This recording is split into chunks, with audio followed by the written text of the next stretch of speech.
Olá, começa agora o programa Viver Melhor, o seu informativo sobre saúde e qualidade de vida. E nessa edição nós temos um alerta.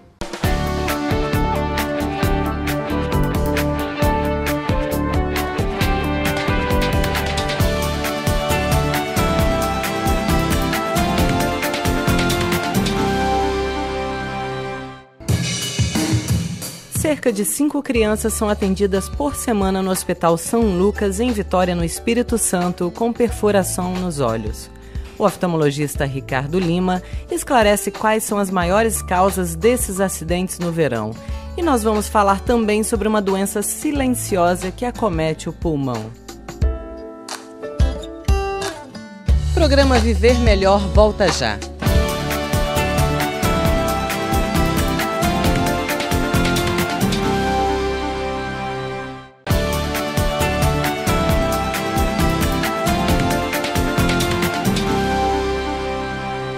Estamos de volta com um alerta. O Hospital São Lucas, em Vitória, no Espírito Santo, recebe cerca de 5 crianças por semana com perfurações nos olhos. As causas desses acidentes você fica sabendo com um oftalmologista que trabalha há 10 anos nesse hospital. Doutor, realmente esses dados são alarmantes. 5 crianças por semana chegam com traumas no hospital? Sim, os dados são alarmantes, porque a frequência de criança com o olho perfurado é muito alta e a causa, o que mais assusta é a causa dessa perfuração, né? É uma perfuração que ela tem características até interessantes, verão e inverno, né? No verão a gente vê mais perfuração em ambiente externo, com galho de madeira, são crianças trabalhando em roça, crianças trabalhando com facão, sabe, que é uma realidade, pega facão ou está perto de quem está cortando café, podando café, aí vem a faca no olho da criança, ou a criança que a mãe ou o pai deixa a faca em posição de altura que a criança pode pegar e com isso cai e machuca. E uma coisa no inverno, a perfuração maior é com tesoura, sabe? Está em ambiente fechado, está chovendo, está com frio e pega qualquer tesoura de ponta e aí nesse momento vai. Uma outra causa comum também em criança é a pedrada. Ou a pedrada normalmente feita pelo irmão, pelo primo, pelo melhor amigo. Naquela brincadeira de jogar pedra ou aquele zarabatana, aquele canudinho que sopra a canudo de ar. Sim. Aquilo também é uma causa frequente de perfuração ocular. Que perigo, hein? Sabe? Então são acidentes domésticos, são em brincadeiras, né? Que os acidentes boa parte acontecem. São brincadeiras. E em adultos? Em adulto a coisa é mais, eu digo que aí a coisa é mais falta de educação mesmo, sabe? É o cara que trabalha com maquita, é o cara que trabalha com prego, que trabalha com uma série de instrumentos importantes e ele não usa os instrumentos próprios para proteção individual. Não usa o óculos, não usa o capacete, não usa o protetor lateral. Então, muitas das vezes a gente vê a consequência do trauma, quer dizer, o acidente aconteceu, mas as consequências foram decorrentes de uma falta de educação. Porque se tivesse usado os produtos designados para proteção, não teriam isso. Uma das coisas que chama muita atenção é o cal. Cal é uma coisa extremamente cáustica, faz cegueira em quase 100% dos casos de acidente com cal. E você vê esses profissionais pintando sem os equipamentos de segurança, passando cal sem nenhum tipo de proteção. Já que falamos em estatística, em relação à recuperação ou perda de visão nesses atendimentos, como é que fica? 70% dos pacientes na escola mundial ficam cegos, sabe? Não ficam cegos não por falta de qualidade profissional ou qualidade de equipamento, mas pela própria perfuração ocular, sabe? O olho é uma estrutura extremamente bem organizada, onde as estruturas internas elas não são coladas, elas são posicionadas sobre si e se mantêm através de um fluxo de líquido da parte interna para a parte externa. Quando você rompe essa estrutura, essa estrutura se desorganiza toda. Há sangramento do espaço subretiniano, há deslocamento cristalino, há corte da córnea.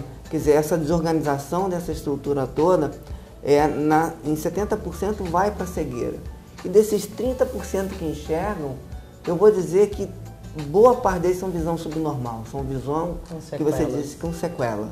Nunca vão ter aquela visão que tinham antes do trauma. Então temos aí um alerta de situações que muitas vezes as pessoas nem sabiam, né? Esses perigos que rondam, tanto dentro de casa quanto no trabalho, né? É preciso ter cuidado, cautela com as crianças e educação com os adultos, né, doutor? A educação é a coisa primordial, sabe? Essa questão de segurança pessoal, de segurança pública, é uma coisa que eu sinto falta na educação. Nós perdemos tanto tempo ensinando uma série de matérias que não vão trazer consequência nenhuma para a vida, e na escola não se ensina noções de segurança. Segurança individual, segurança coletiva e a importância disso. Quer dizer, a educação ela tem que vir do berço e não uma educação que só depois do trauma ocorrido. E para evitar um sofrimento, né? Com certeza. E se você tem mais alguma dúvida sobre esse tema, os contatos do Dr. Ricardo estão na tela. Você pode ligar, mandar e-mails, que o doutor responde prontamente as perguntas, né, doutor? Com certeza. Uma coisa importante é o seguinte, a prevenção é muito mais barata. Um óculos de proteção individual custa R$10. Uma cirurgia de reconstrução de um olho com viabilidade, em todo tratamento, talvez não saia menos de 50 mil. Entre o tempo de cirurgia, a cirurgia realizada, o tempo parado, todo o custo de transporte, a família, o tempo de família envolvida, são coisas que as pessoas não somam. Não é só o ato médico, mas assim, todo o conjunto da obra, o tempo e aquilo que essa pessoa vai deixar de produzir ao longo da vida porque ficou cega. Voltamos em instantes com mais informações sobre qualidade de vida.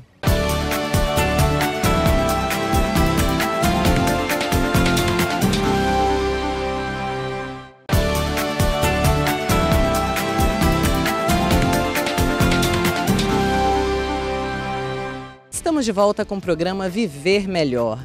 E uma simples falta de ar pode esconder uma doença silenciosa. Doutora Karina, inicialmente, muito obrigada pela sua presença no nosso programa. E nosso assunto hoje é a asma, né? Um assunto que muitos pais se preocupam, né, com as crianças. O que é a asma? A asma é uma doença que acomete os brônquios e os bronquíolos do pulmão, né? O que acontece? Acontece uma inflamação dos pulmões e um broncoespasmo. Broncoespasmo é quando a luz do brônquio, que é o canal que leva ar para os pulmões até os alvéolos, que é a unidade respiratória do pulmão, ou seja, que faz a oxigenação do sangue, ele se fecha, ele se oclui subitamente ou lentamente. Por isso que a asma, apesar de ser uma doença benigna, que tem tratamento, às vezes ela pode ser maligna, porque se esses brônquios se fecham bruscamente, ele leva a uma insuficiência respiratória aguda e leva o paciente ao hospital. E é uma doença que a pessoa já nasce com ela? Sim, ela é uma doença genética, a maioria delas tem relação familiar.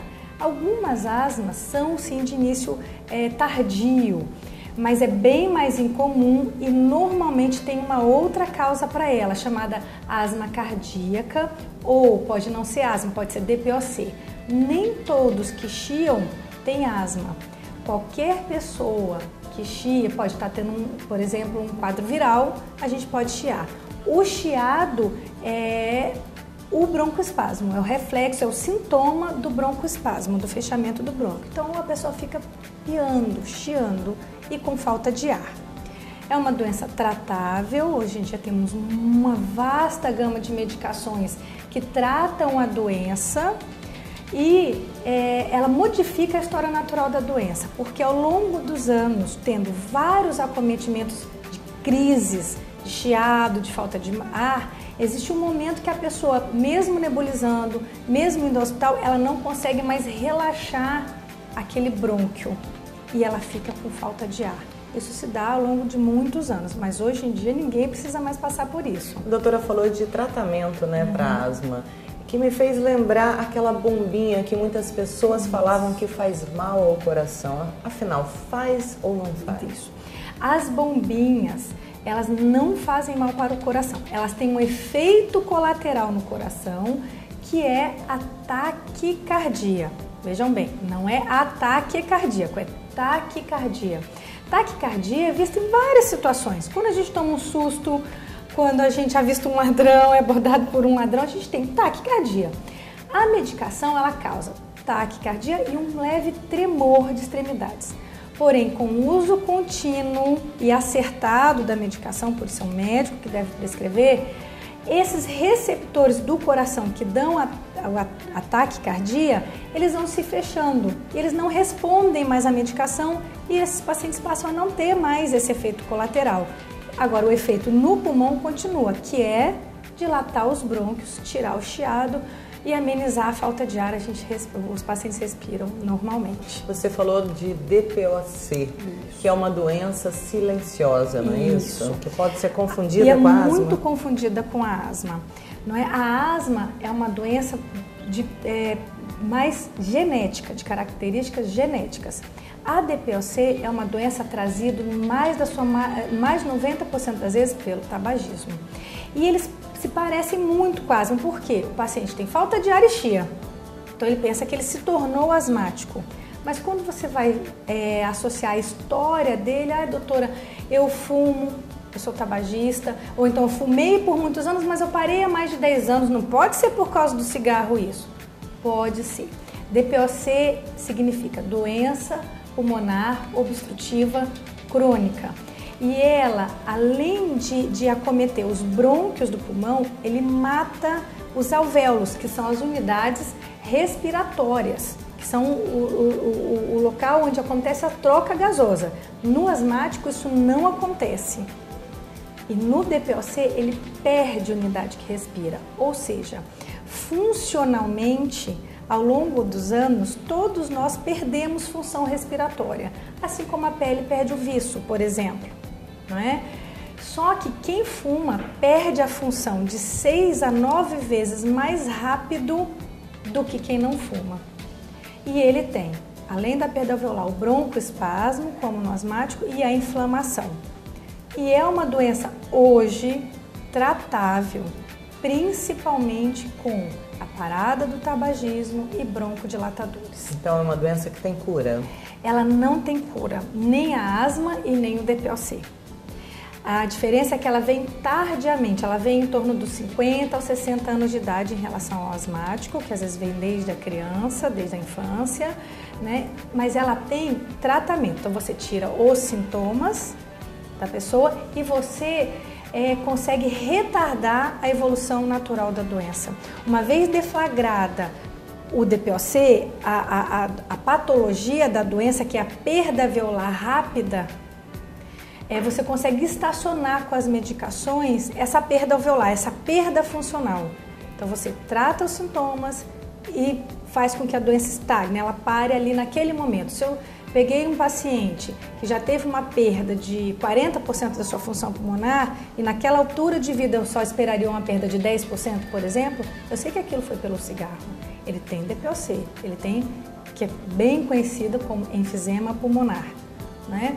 Só que ao invés dele, doutora, eu já parei de fumar, mas isso está tendo perda, então vamos tentar parar a doença aqui. Que você continue com esse 60% por muitos anos. E administre isso. E administra isso. Então, existem exames que a pessoa pode fazer para saber se tem asma ou DPOC. Sim. Para a gente conseguir. E doutora, como que nós fazemos com o paciente que é tabagista e que é asmático desde a infância? Não é? Como que se separa?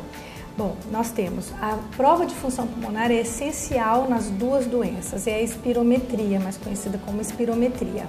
Ela nos dá a medida da função pulmonar, enquanto ela está, e, muito importante, a gente faz em 2 etapas. A segunda etapa do exame é feita após a bombinha, o uso da bombinha, que é o broncodilatador. E a gente faz o exame 15 a 20 minutos depois e contabiliza quanto que houve de ganho na função do pulmão. Quanto maior o ganho, maior a chance de que a pessoa tenha asma, maior a reversibilidade. Então, no primeiro momento eu tinha uma perda de 30% e a pessoa normalizou, ela parou a respirar 100%, normalmente isso acontece com os asmáticos. Eles facilmente revertem o broncoespasmo. Já o DPOC não. Ele normalmente, se ele tem na primeira parte do exame 60% da função preservada, ele vai melhorar 3%, 10%, 5% depois do broncodilatador. Então essa é a maior diferença entre as duas doenças. Então, sendo asma ou DPOC, o melhor é parar de fumar. Parar de fumar nas duas oportunidades. Bombinhas não fazem mal ao coração, se bem prescritas. E esse foi o programa Viver Melhor. Nós nos encontramos na próxima semana. Até lá!